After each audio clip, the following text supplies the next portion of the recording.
Hi everyone, I'm Dr. Chandeshwar Yadav with another video. It means what is Marxism is today's topic. So Marxism is a social, political and economic philosophy originated or developed by Karl Marx, which examines the effect of capitalism on labor, productivity, and economic development, and argues for a workers' revolution to overcome capitalism in favor of communism. It means Marxism always talks about positive aspect of working class people, or Marxism is in the favor of working class people and workers, and it try to oppose capitalism. So Marxism posits that struggle between social classes, especially between bourgeois or capitalist and proletariat or workers, defines economic relation in a capitalist economy and will inevitably lead to revolutionary communism. So as on the slide you can clearly see two classes of people are here, and between these two classes of people, one is working class of people whereas another is master class of people, or one is bourgeois whereas another is proletariat. And between these two classes of people there is always struggle, there is always tussle for economic. So there is always a struggle between these two classes of people. So as you know that Karl Marx is the originator, or Karl Marx developed the philosophy called Marxism. So Marxism as a set of theory or system of thought and analysis was developed by Karl Marx, who was born in 1818 and who died in 1883, and his friend called Friedrich Engels. So by the combination of these two philosophers, a type of philosophy was developed that is called Marxism. So the publication of the Communist Manifesto, the publication of the Communist Manifesto laid the foundation of Marxism with another book, Das Kapital and German Ideology. It means the German ideology, Das Kapital and Communist Manifesto gave the birth of a new type of philosophy called Marxism. So Marxism believes that the history of human civilization is the struggle between workers and master. So in other words, as just we have discussed, there is always a struggle between master and workers according to Marxism. So Marx's main objection to capitalism was that one particular class owned the means of economic production. So according to Karl Marx, or according to Marxism, so the means of production is always owned by one particular class of people. That's why in the society there is always instability, there is always violence, there is always suppression and domination is there in the society, anxiety is there in the society, disorder is there, and in the society anarchy is there, because the means of production is only in the hand of one class of people, that is capitalist class of people.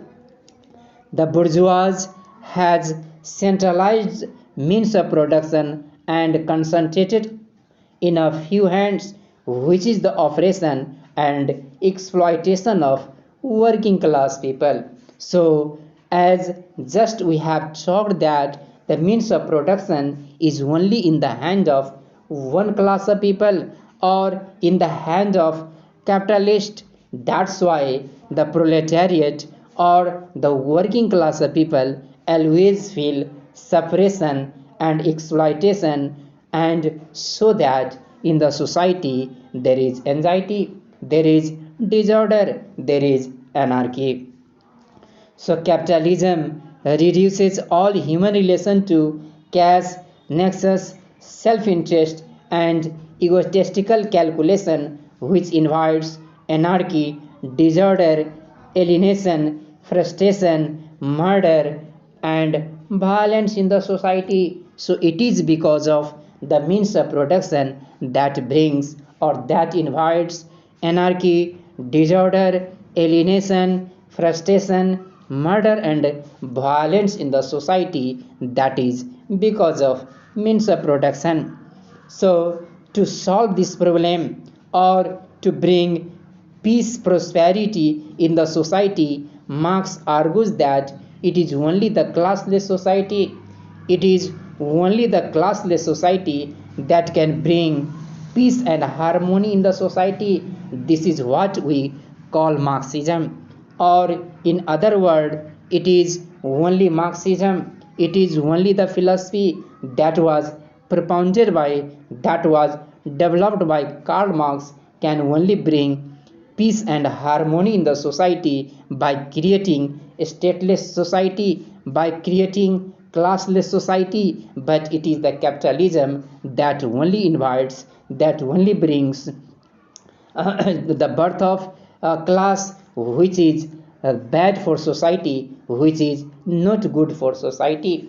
So Marxism as a philosophy given by Karl Marx, which is totally based on dialectical materialism, or from dialectical materialism the philosophy called Marxism is derived.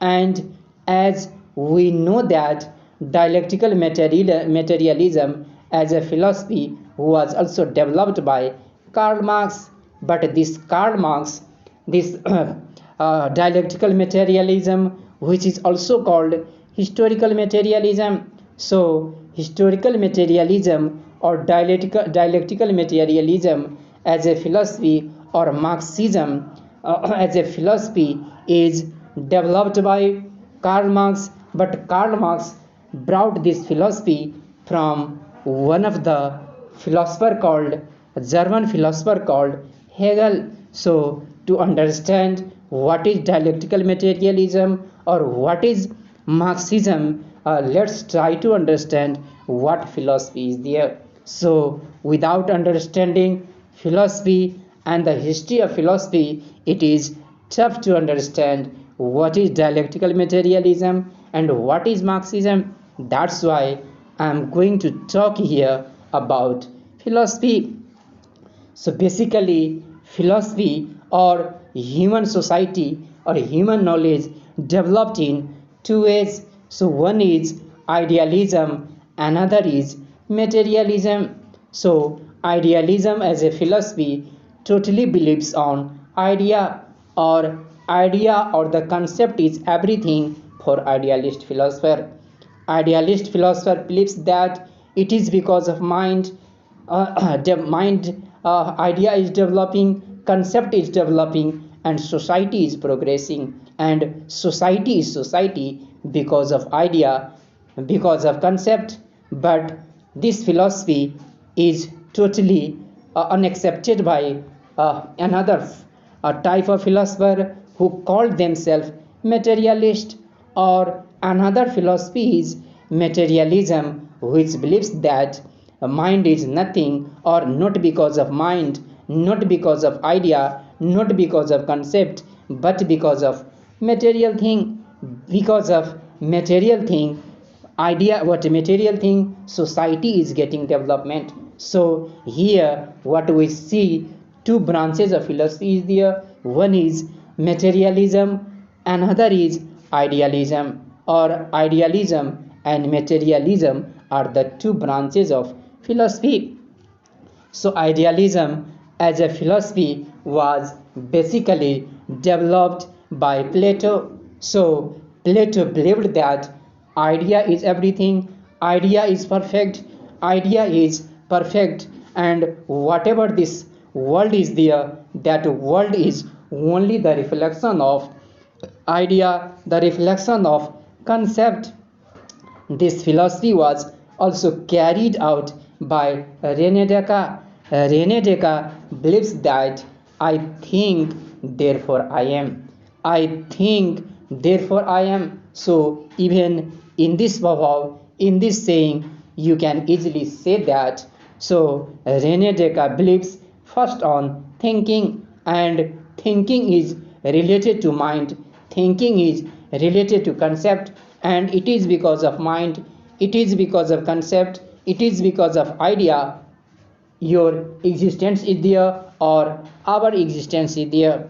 No idea, no existence is there. That is the philosophy of idealism. Even it is carried out by Hegel, German philosopher.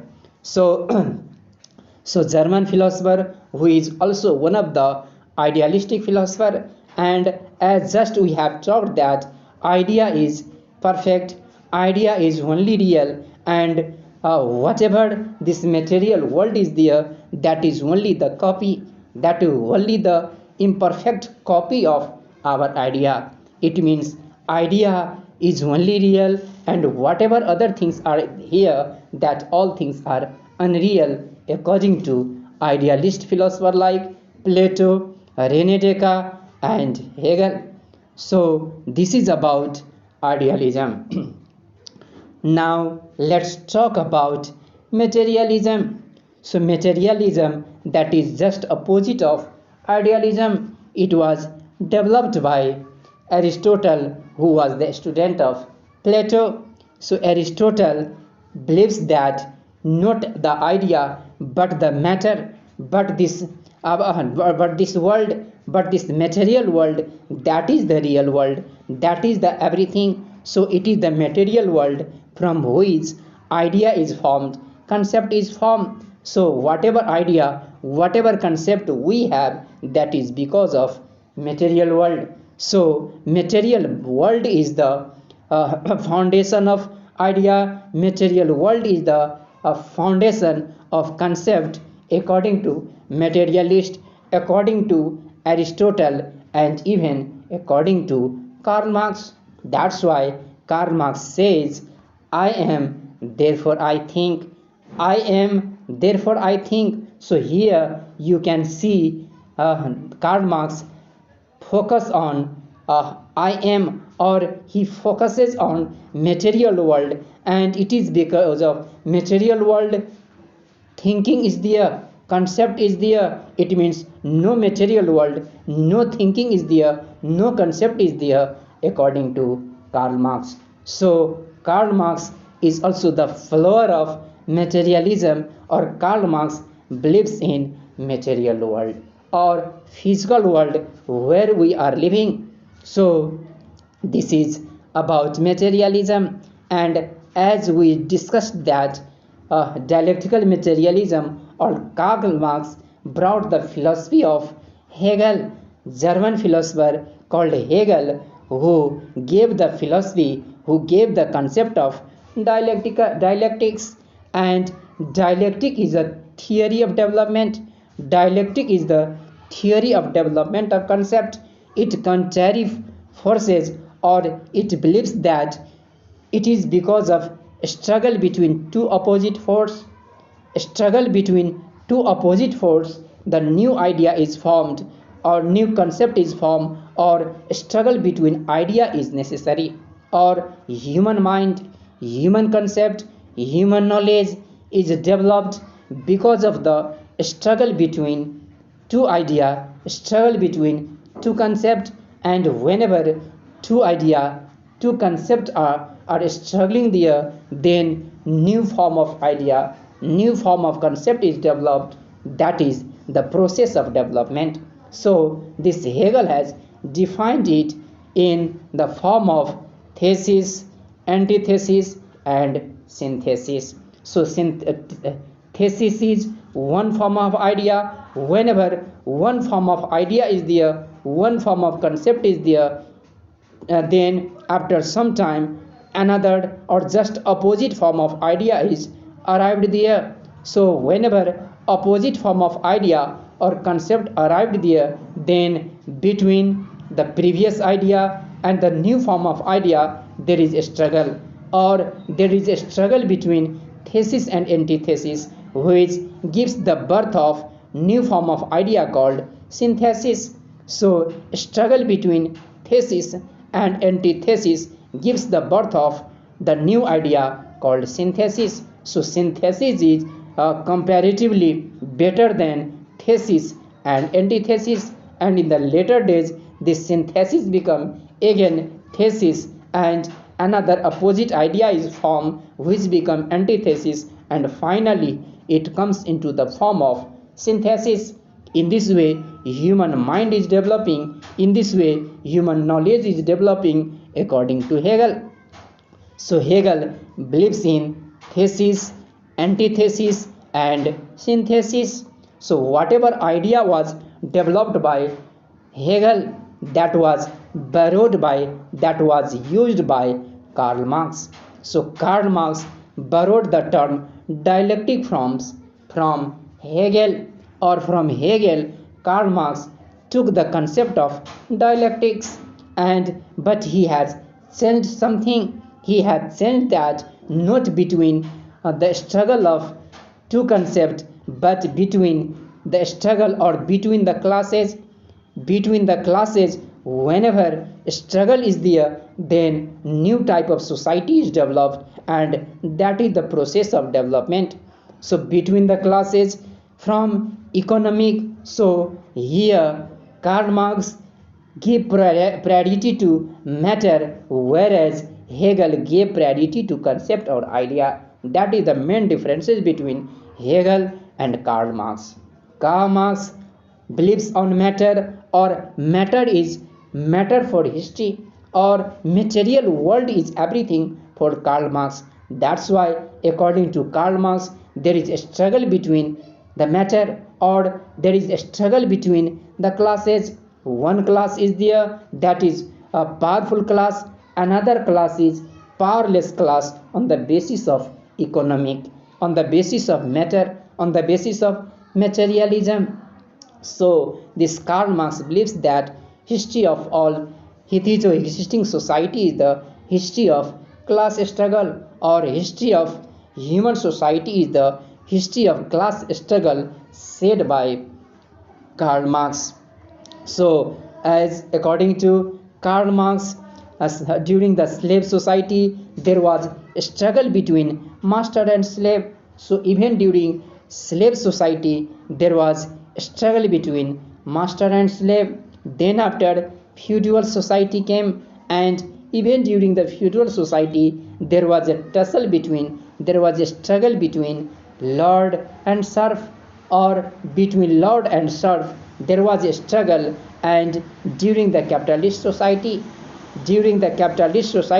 there is a struggle between capitalist and worker. So what Karl Marx sees here is that there is always tussle between the classes, or it is because of the struggle between classes. In the society anxiety is there, in the society murder is there, anarchy is there, disorder is there, according to Karl Marx. So here we should understand that how classes is formed. So talking about origin of class, the first and foremost activity man should produce is material production. So to live the life, human being need material production, or material production is very necessary. And as we know that basically, or according to Karl Marx, three basic needs are there. They are food, clothes and shelter, or food, clothes and shelter. They are the basic needs for human life. But what has happened is that the foods, clothes and shelter, they are the means of production, they are the material production, but this material production is in the hand of is in the hand of one class of people, in the hand of master class of people, in the hand of capitalist class of people, or in the slave society it was in the hand of master, in the feudal society it was in the hand of lord, and in the capitalist society it was in the hand of capitalist. So that's why another class of people like slave, serf, and worker found a type of or realized dominated, segregated, that gave the birth of classes, and it is because of that reason class was developed, and there is always tussle between the master and the working class of people. So material production, that is very very necessary. So material production, the person who owns is called capitalist. Material production, that is the demand of the citizen, that is the existence of human being, but problem is that that is in the hands of capitalist. Capitalist possesses material production, and the person by whom the material production or the product is made, that is, or they can't on the work, they can't on the production or means of production is not in the hand of a type of person, a group of person, they are called working class people, and it is because of that reason classes is originated there. So the person who doesn't own is called worker, and the person who owns the means of production or material production is called capitalist. And because of these two there is always tussle, struggle is there.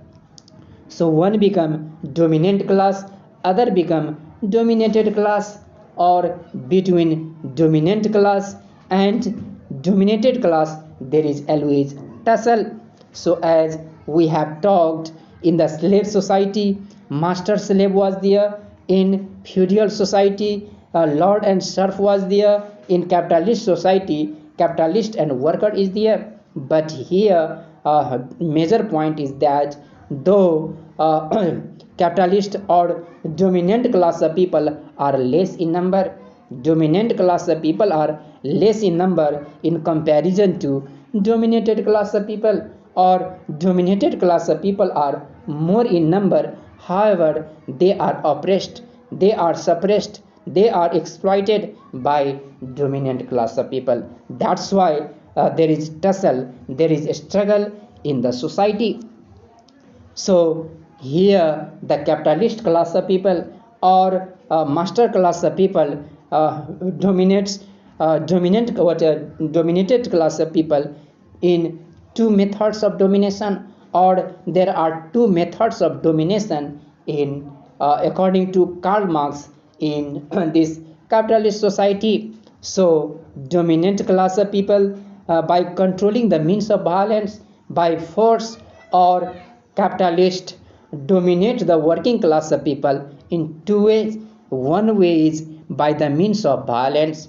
By the means of violence they can or they try to dominate the working class of people, and here by the means of violence denotes by the use of army, by the use of police, by the use of court, they can control or they like to control dominated class of people. But problem is that this is not durable. By using army, by using police, and by using court, they can control them, they can control the dominated class of people, but it is not durable. That's why they develop another method, they developed new method of domination, and in this new method of domination, or the second method of domination, is controlling the consciousness, controlling the thought, belief, and idea of working class of people.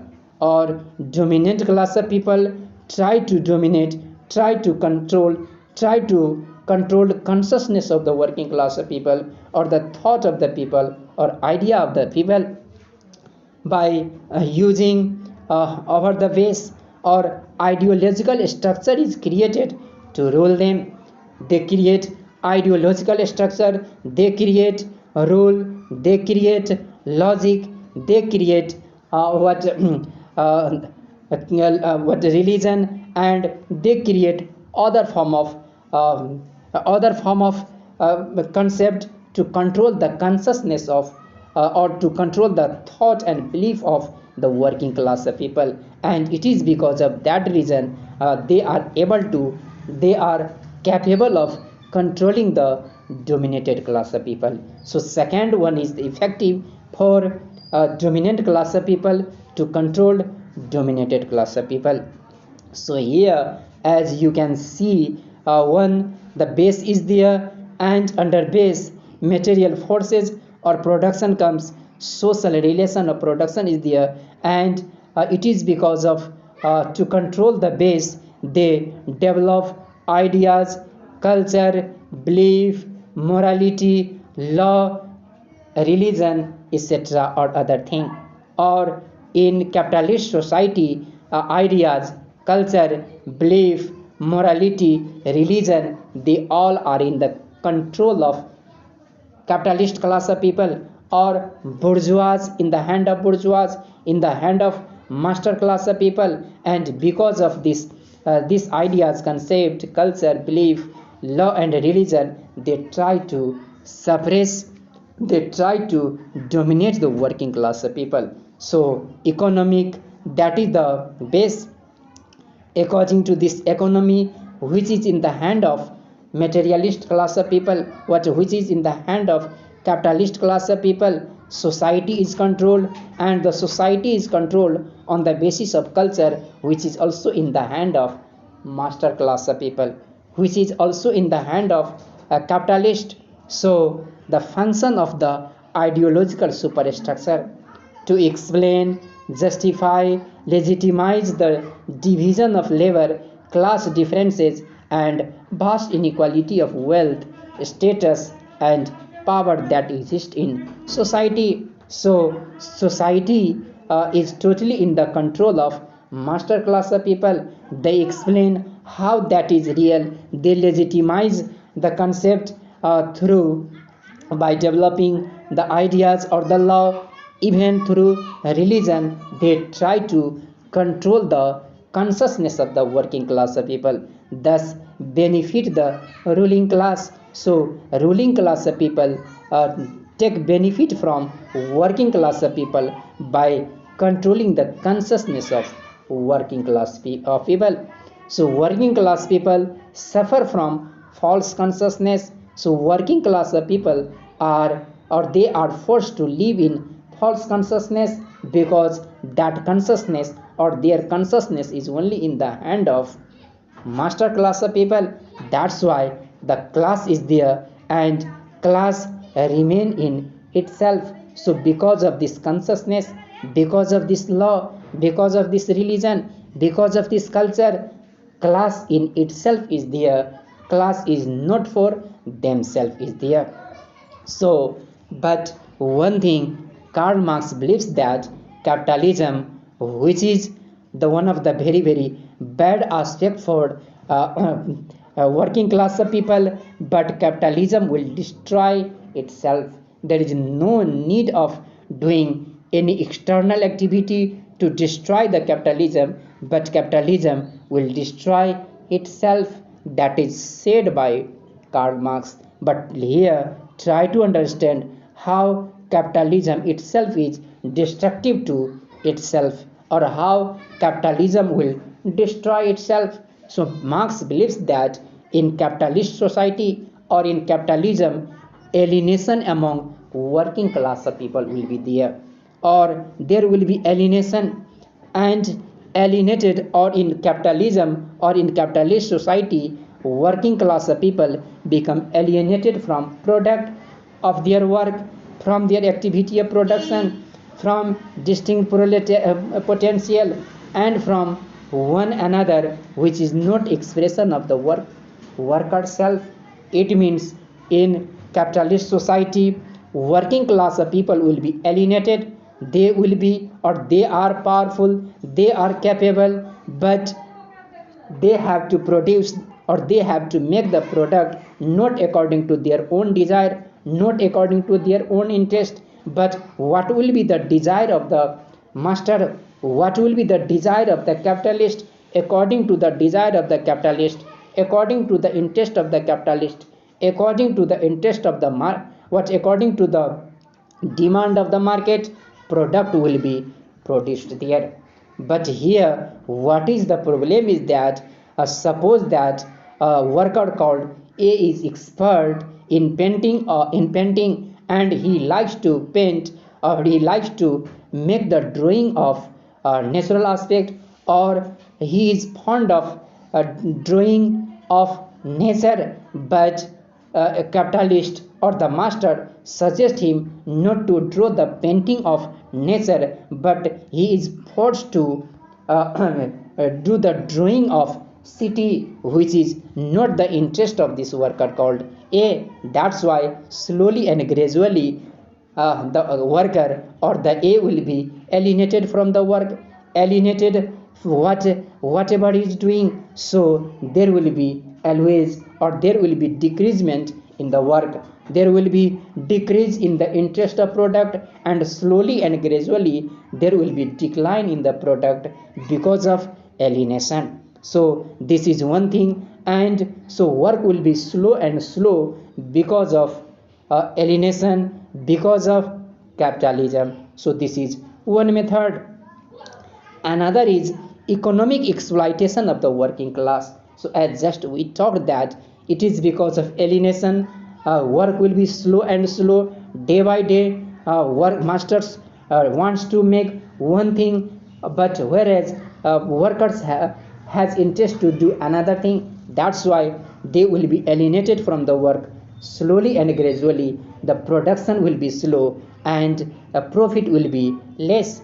Another thing is that the master class of people or capitalists, in order to develop, or in order to increase its profit, in order to increase the profit, the master class of people or capitalists start exploiting the working class of people, or exploitation will be there, and the production is for profit, for the honor, not for the worker. Or whatever profit will be there from the product, that profit will be taken by the master, and very few amount in the name of wage given to the worker, that will be very less. So exploitation will also bring a type of struggle in capitalist society. So raw material is converted into product because of workers labor, or it is because of workers labor raw material is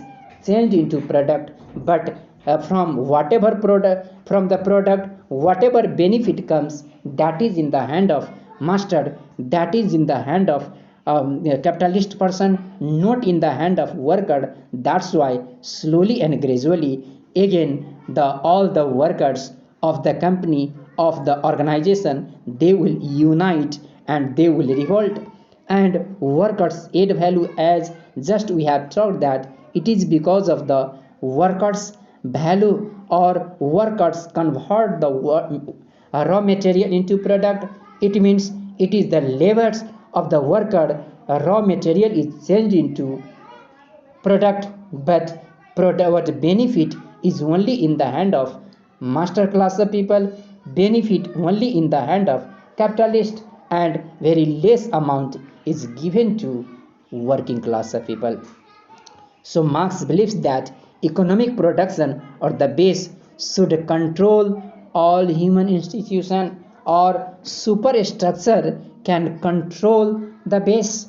But what here base should control the superstructure, but that is not happening in capitalist society. It is the superstructure that control the base. In other words, worker or proletariat who are in majority should control the means of production, but they should control all form of government, education, art, religion, and so on. But that is not happening. It is the superstructure is in the control of master class of people. So the proletariat should be at the top of the pyramid or the society or the nation, it would create classless society. So theory says that proletariat should be at the top of the pyramid, or the working class should be at the top of the society. Working class should be a ruling class of people. But in capitalism, that is not happening. It is the person who are less in number, they are at the top of the pyramid, they are at the top of the society, they are at the top of the ruling class. That's why problem is there. And so, but in capitalist society, it is just opposite. So as just we have talked that in capitalist society, who are in the minority, they are in the power, and who are in the majority, they are powerless. So society is totally controlled by bourgeois who are less in number. That's why, as we talked, that it is because of alienation, it is because of excessive exploitation, the working class of people will burst themselves, they will revolt themselves, they will revolt against capitalism, and capitalism will destroy. And whenever capitalism will destroy, then a new form of society will develop, and that will be communism. Or even between capitalism and communism, one society will be there. That society is socialism, according to Karl Marx. And Karl Marx says that whenever excessive violation is there, whenever excessive exploitation is there, then all the worker of the nation, all the worker of the institution, all the worker of the factory or the world will unite themselves, and they revolt against capitalist or capitalism. And whatever property of capitalist people will be there, they will be in the hand of proletariat, they will be in the hand of dominated class of people. So that for some time, for some period of time, there will be again anarchy, there will be again injustice, there will be again anarchy will be there, disorder will be there. And that will be the in such society, proletariat will be in the power. But it's this become, or this period of society will transitory, it will be short, and finally that socialism converted into communism. So communism is the ultimate goal of the society. It is the ultimate what communism, that is only the uh, solution of the society, that is only the solution of the problem of the society. So communism is the society in which there will be classless, there will be a stateless society. So socio-economic structure and political ideology based on common ownership of the means of production and property in general. So in communism, there will be no class, there will be no state, or it will be one of the classless society, it will be one of the stateless society. Whatever product will be there, whatever production will be there, or the means of production will only in the hand of the common people, or all people will realize the means of production. In this way, the society become one of the peace society, society become one of the comfort society, society become one of the prosperous society. As Karl Marx has imagined that during the hunting gathering society, the natural resources were utilized by all. But this society, communist society, will be far better than the hunting gathering society. So communism is a system of society in which majority of resources and means of production are owned by community rather than by individual. So means of production will not captured by, will not realized by individual, but means of production will be realized by, controlled by, utilized by community. That should be, or that will be one of the perfect society according to Karl Marx. So this is communism. But at the same time, whatever philosophy is there, whatever concept of communism is there, even communism has some demerit. So here let's try to understand, let's try to know that how communism is not good, or criticism of communism. So Charles Van Doren, American political scientist, believes that there is enormous differences between communist theory and communist practice when it comes to power or government. Even Charles Van Doren, who is one of the American political scientists, believes that theoretically communism is one of the good concept. Communism is one of the best concept, but problem is that there is enormous differences between communist theory and communist practice. So theoretically communism is good one, but practically it is totally different. Whenever communism come into power, come into practice, then problem appears there. Tension arises there. The principle of communism are very good. The principle of communism are very good, from which democracy has taken so many things, but still it failed because power is in the hand of minority again in communism. So in capitalism, as just we have discussed, that power is in the hand of a minority, but even in communism, whenever communism come into the power, come into practice, then again minority become powerful, or power again in the hand of minority, power again into the hand of minority. That is the main problem. And whenever, as Marx has realized, Marx has imagined that in communism power will be in the hand of a majority, but just opposite, in practice power is not in the hand of majority, but power is again in the hand of minority in communism. That is the main defective whenever communism comes to power, comes to government, or comes to practice. So majority never becomes a real majority, never, but majority never become a real majority. As in the Soviet Union, the majority considered a very simple minority, sometimes just style in himself. So that is the problem even in the United Union, as in the name of majority, Stalin was said to be, or Stalin himself was said to be minority. What majority? That is not majority, that is a single person, that is majority. So in the name of majority, minority again rules in communism. Whenever it comes into power, whenever it comes into government, whenever it comes into practice. So this is communism. So thank you for watching this video. Thank you, dear all.